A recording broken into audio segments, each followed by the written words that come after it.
இங்க பாரு காயத்ரி, இப்ப கூட ஒன்றும் பிரச்சனை இல்லை. உனக்கு இசைக்கைய கல்யாணம் பண்ணிக்க விருப்பம் இல்லைன்னா வெளிப்படையா அதை எங்ககிட்ட சொல்லு. நாங்க அதை அன்னபூர்ணியத்துக்கு எடுத்து சொல்லி புரிய வைக்கிறோம்.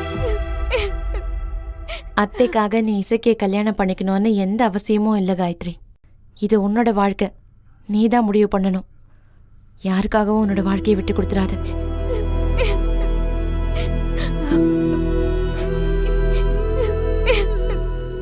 காயத்ரி, அழாதம்மா. இசைக்கைய கல்யாணம் பண்ணிக்கிறதுக்கு உனக்கு விருப்பம் இல்லைன்னா எங்ககிட்ட சொல்லு, நாங்க போய் அம்மா கிட்ட பேசுறோம்.